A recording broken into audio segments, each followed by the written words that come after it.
Hello and welcome to Get Collected. I'm your host, Soul Brother Mike, and it's Wednesday, November 1st, 2017. And you're listening to Season 5, Episode 2. Get Collected is co-hosted by Chrissy Cochran. Hey, hey. Today we have a huge show. We have a new segment here called New Music, and we're going to hear a song by Sarah Hiltz. She's also going to join us and talk about her new album, Beauty in the Blue. Then in Here's Something, I'm sharing with you the Walkervilles version of Blurred Lines. And then in Get Political, we're unpacking a huge story that's breaking in Halifax. Now let's get to the show.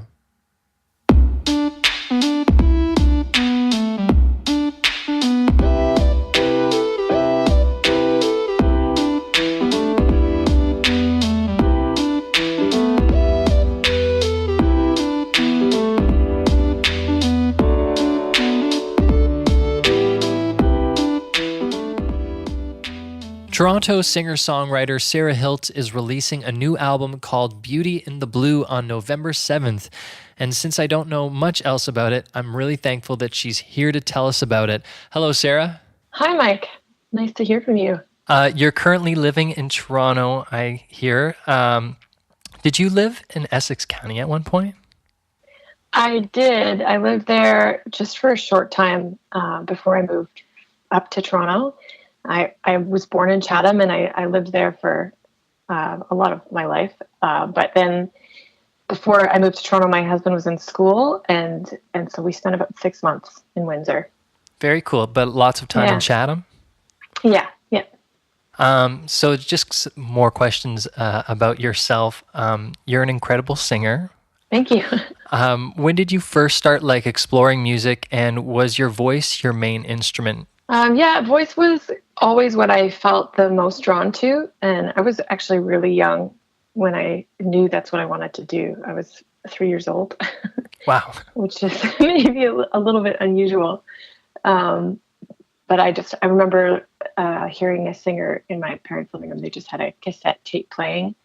And I just had a really conscious thought that this is what I want to do when I grow up. Awesome.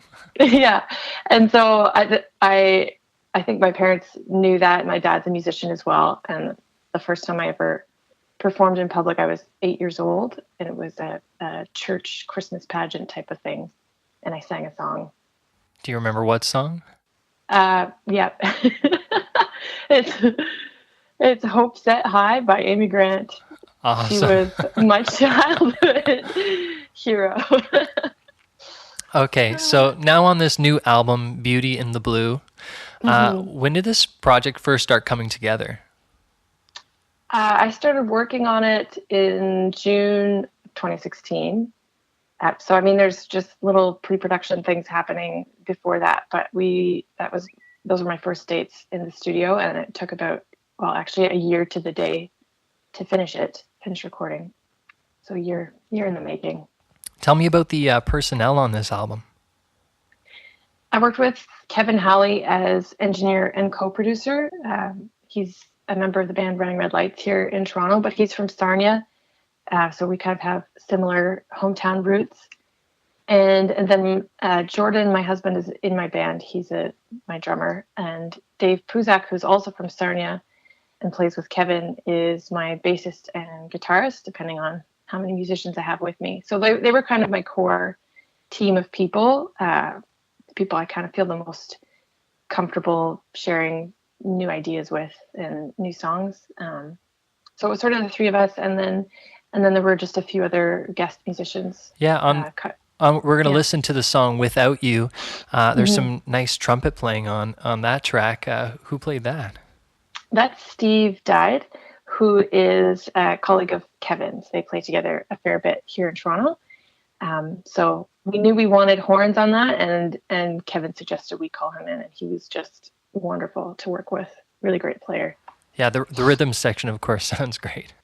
Oh, and yeah, my bass player for this was Dylan White, who's from Guelph, and I've worked with him on a few jazz gigs before. Yeah, and I really love kind of he kind of reminds me a little bit of Jaco Pastorius sometimes, the way that he plays and the way he responds to music when I'm playing with him. So I always knew I wanted to have him on a couple songs for this record. Awesome. Yeah. There's a variety of sounds going on the record too. Tell us about that. Right. Yeah. I feel like I've always struggled to kind of be more cohesive in the studio because I'll write a song and then it kind of seems to want to do what it wants to do. Do you know what I mean? No, I think it's awesome. I think it's really interesting. So, yeah, it just sounded like it was coming from like a number of really informed places and a variety at that too. So, thanks.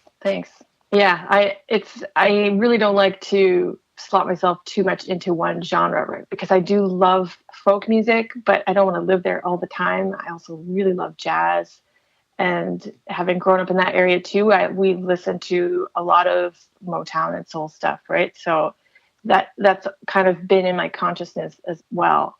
But I also, once again, don't want to live there all the time. Of course. Where did the title "Beauty in the Blue" come from? Beauty in the Blue is the name of the last song on the record, and that song was inspired by the ice storm in 2013 that happened, kind of across Ontario. But I was living in Toronto by then and had lost power, and it was dark and cold and right before Christmas. And that song's just kind of about the way the city came together, the way people came together to kind of make the best out of a bad situation. And that sort of is what all these songs are about. That when I'm trying to think about the common theme between all of the writing, there are just so many heavy topics that inspire each of the songs. But I'm just trying to, make something positive out of all that stuff. So that title just seemed to sum it up. Well, thanks so much for agreeing to come on the podcast and share all this with our listeners. Oh, thanks for having me, Mike. I love what you guys are doing. All right, that's singer-songwriter Sarah Hiltz. Now let's take a listen to the first single from her album, Beauty in the Blue. Here's Without You.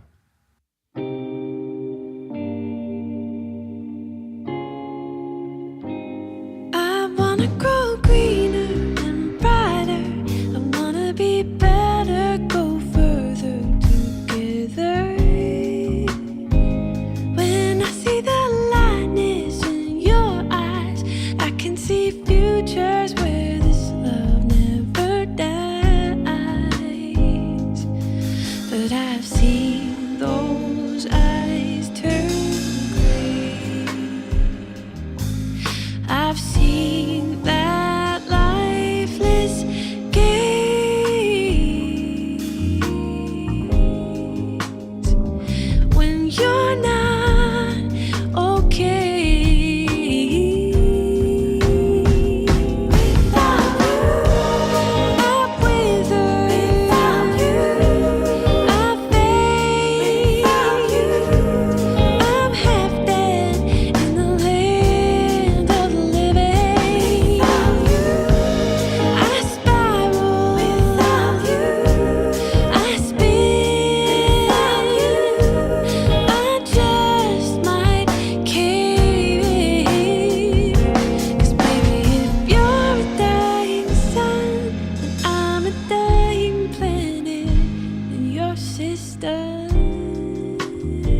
That was Without You by Sarah Hiltz. It's from her new album Beauty in the Blue that's coming out November 7th, 2017.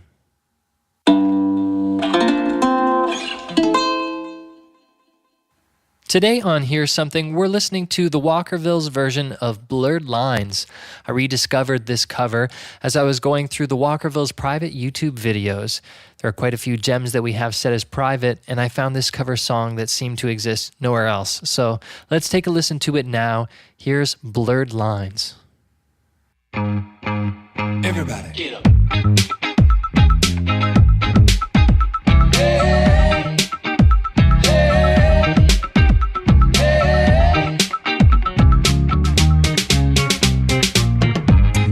Can't hear what I'm trying to say, if you can't read from the same page, maybe I'm going deaf, maybe I'm going blind, maybe I'm out of my mind.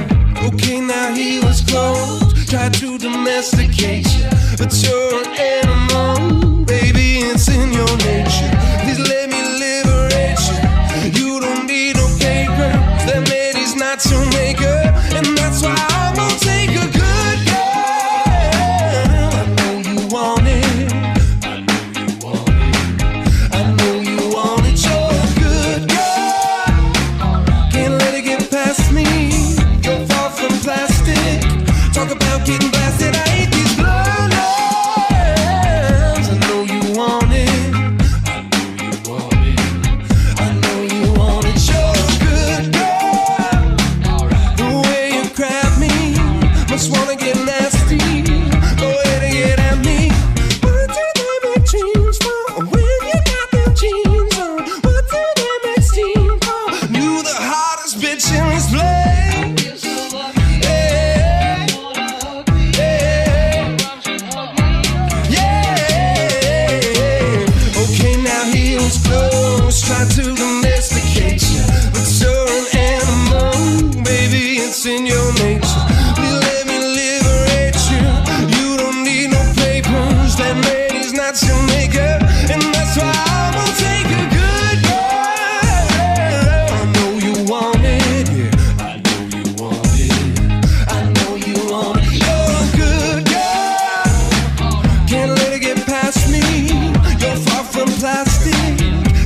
Getting blasted, I hate these blood lines. I know you want it.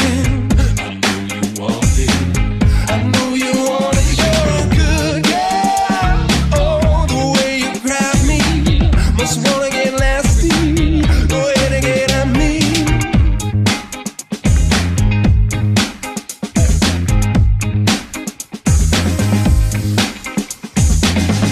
Can you breathe this? Got it from Jamaica. It always works for me to code it to Decatur. No more pretending, 'cause now we're winning.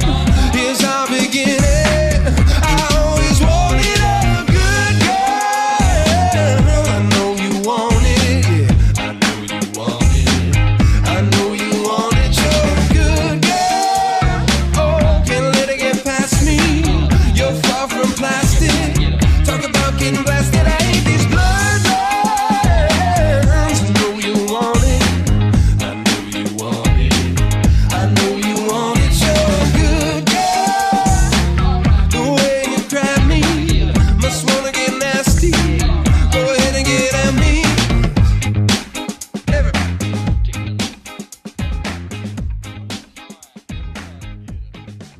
All right, that was Blurred Lines by the Walkervilles.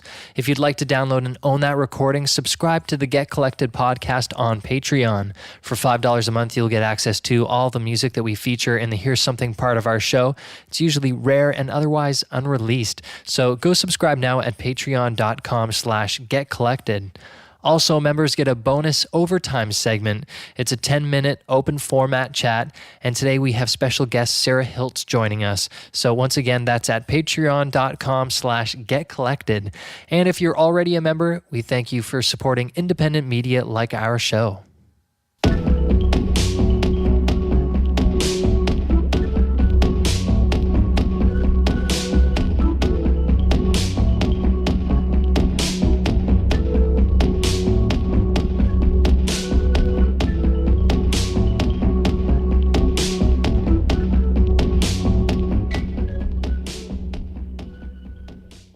Today in Get Political, we're talking about a very controversial story that made headlines this weekend from the Halifax Pop Explosion Music Festival in Nova Scotia, Canada. The festival organizers have apologized for what they're calling overt racism by a photographer volunteering at a concert by Lido Pimienta. Lido is a Colombian-Canadian musician who frequently asks that her concertgoers allow women of color to the front and asking other members of the audience to move to the back and make space for them.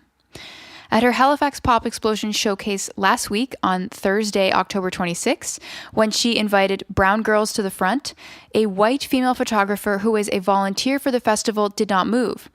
News outlets reported that there was a clash between the photographer and nearby audience members who were upset that she insisted on staying near the stage to take photos. Pimienta kept saying, "Move to the back," and after saying it about 10 times, Pimienta said, "You're cutting into my set time and you're disrespecting these women and I don't have time for this."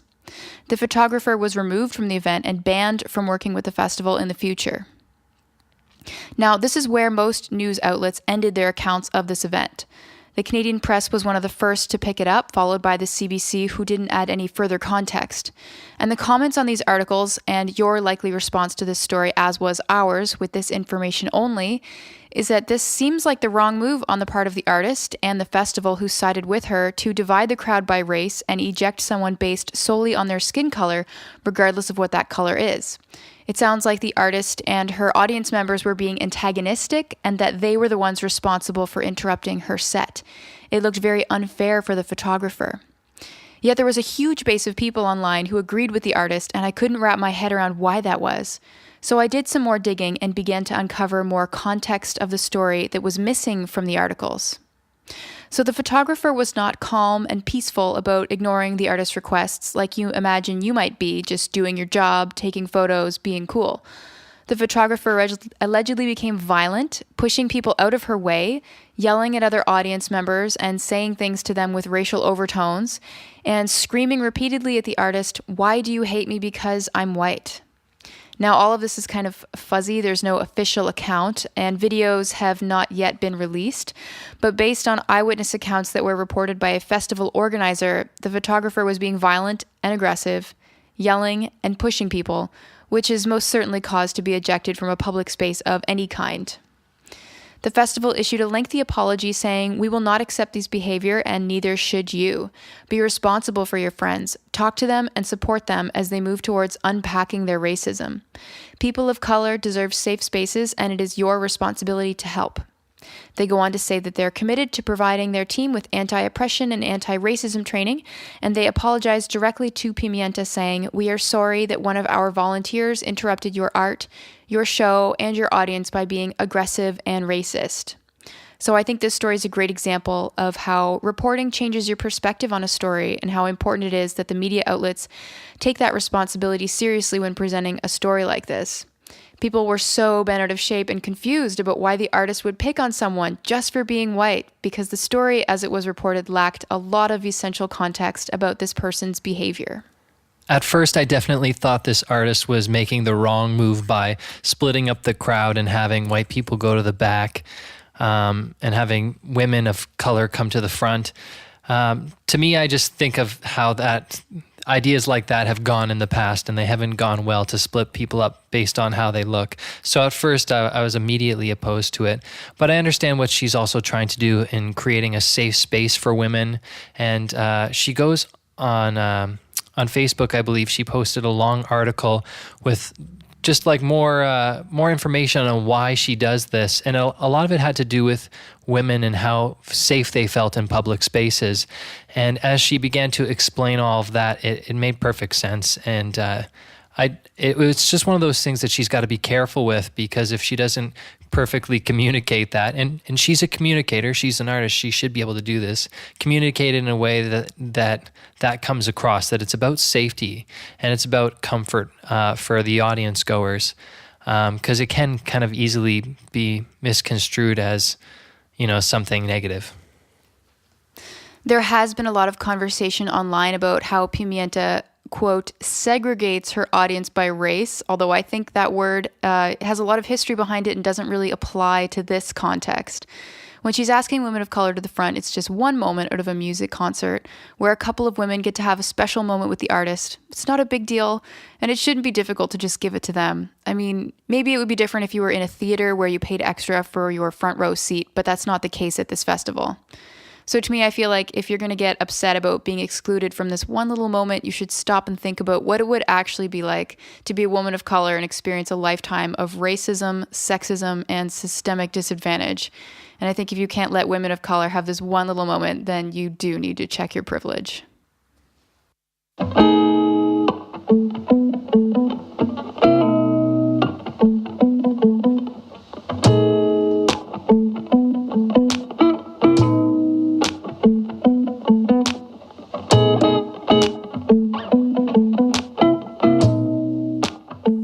If you'd like to see Chrissy or myself perform live in concert, I'll be playing this Saturday night at the Orwell House. Details for that show can be found at soulbrothermike.com/dates. And Chrissy will be playing Friday night at the Fashion Fest. ChrissyCochran.com/dates has the details. That's our show for today. Thanks so much for listening. We'll be back next week with a new episode of Get Fit and a new segment called The Record Club. Stay tuned and stay collected.